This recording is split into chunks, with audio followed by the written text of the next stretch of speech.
Hi friends, நம்ம channel Vadalur life style சேனலில் என்னோடய ஸ்டைல் சிக்கன் கிரேவி எப்படி செய்யலாம் அப்படின்னு தான் பார்க்க போகிறோம். இது ரொம்பவே டேஸ்டியாக ரொம்பவே சூப்பராக இருக்கும்.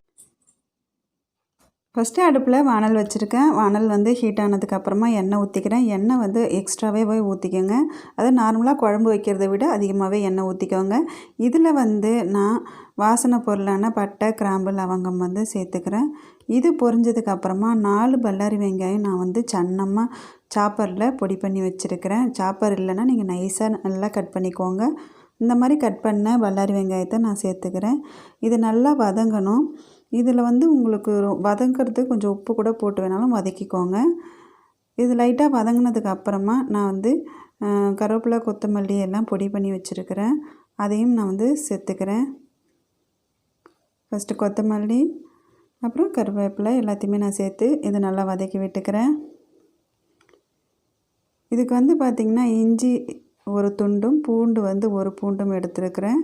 அது ஓரளவுக்கு நல்லா நான் நசுக்கி வச்சுருக்கிறேன். நான் அரைக்க மாட்டேன், எப்போதுமே நசுக்கி தான் யூஸ் பண்ணுவேன். அந்த மாதிரி நசுக்கி வச்சுருக்கிறத வெங்காயம் வதங்கினதுக்கப்புறமா நான் சேர்த்துக்கிறேன்.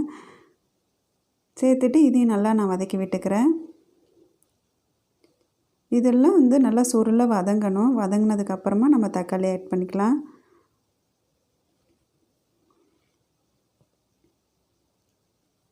இப்போ ஓரளவுக்கு வெங்காயம் வதங்கிடுச்சு. வதங்கினதுக்கப்புறமா நான் தக்காளி சேர்த்துக்கிறேன். தக்காளியும் நல்லா வதங்கணும். நான் 2 தக்காளி நைஸாக அரிச்சு எடுத்து வச்சுருக்கேன். அந்த தக்காளி தான் சேர்த்துக்கிறேன். இந்த தக்காளி நல்லா வதங்கினதுக்கப்புறமா தான் நம்ம மற்ற மசாலா ஜாமெல்லாம் ஆட் பண்ணணும். கிரேவிக்கு நல்லா இந்த மாதிரி வதங்கிடுச்சுன்னா ரொம்பவே சூப்பராக இருக்கும். அந்த திக்னஸ் ஆட்டோமேட்டிக்காகவே நமக்கு கிடைக்கும். இப்போ இந்த அளவுக்கு நான் நல்லா வதக்கி விட்டுருக்கேன் பாருங்கள். நான் இப்போ கறி எடுத்து வச்சுருக்கிறேன். சிக்கன் ஒரு 1/2 கிலோ மேலேயே இருக்கும். இதை நல்லா க்ளீன் பண்ணி எடுத்து வச்சுருக்கிறேன். இந்த கறியை நான் ஆட் பண்ணிக்கிறேன். வெங்காயம், தக்காளி நல்லா வெந்ததுக்கப்புறமா கறியும் நல்லா ஒரு பெரட்டிட்டு நம்ம கொஞ்சம் நேரம் வேக விடலாம். இதில் கொஞ்சமாக நான் மஞ்சத்தூள் சேர்த்துக்கிறேன். அப்போ தான் இந்த பச்சை ஸ்மெல் இருக்காது. சேர்த்துட்டு நான் நல்லா கலக்கி விட்டுட்டு நான் வேக விடுறேன். அதுக்கப்புறமா நம்ம மற்ற மசாலா ஜாமும் சேர்த்துக்கலாம். இப்போ நான் நல்லா கலக்கி விட்டுக்கிறேன்.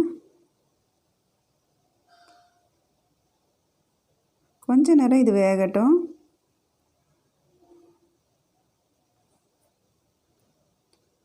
இப்போ ஓரளவுக்கு வெந்துருச்சு. இது வெந்ததுக்கு அப்புறமா நான் கரம் மசாலா 1 ஸ்பூன் சேர்த்துக்கிறேன். சிக்கன் மசாலா 2 ஸ்பூன் சேர்த்துக்கிறேன்.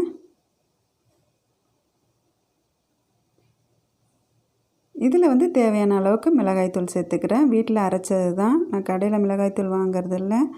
வீட்டில் அரைச்ச மிளகாய்த்தூள் காரத்துக்கு ஏற்ற மாதிரி சேர்த்துக்கலாம். நான் கொஞ்சம் காரம் கம்மியாக தான் அரைச்சி வச்சுருப்பேன்.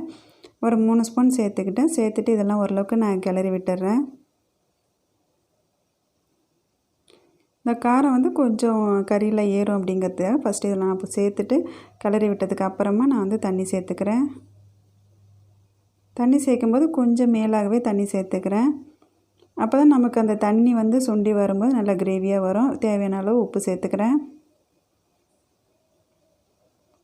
இப்போ இதை நல்லா கிளறி விட்டுடலாம். உப்பு எல்லா இடத்துலையும் கலங்குற மாதிரி நம்ம கிளறி விட்டுடலாம்.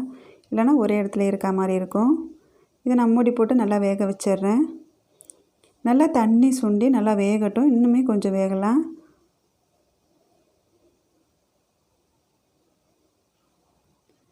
பாருங்கள், நல்லா சுண்டி வந்துருச்சு. கிரேவி ரெடி ஆகிடுச்சு. ரொம்ப சூப்பராக ரெடி ஆகிடுச்சு.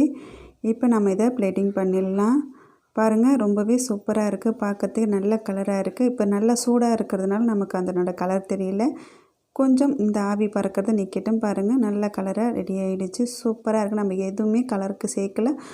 மற்ற மசாலா ஜாமான் நம்ம எதுவுமே அரைச்சி ஊற்றல. ஆனால் நம்ம வீட்டில் இருக்கக்கூடிய பொருளை வச்சு இந்த கிரேவி அவ்வளோ சூப்பராக ரெடி ஆகிடுச்சு. உங்களுக்கு இந்த வீடியோ பிடிச்சிருந்ததுன்னா உங்களோட கருத்துக்களை கமெண்ட் பாக்ஸில் சொல்லுங்கள். நம்ம சேனலை சப்ஸ்கிரைப் பண்ணி வச்சுக்கோங்க. Thank you friends.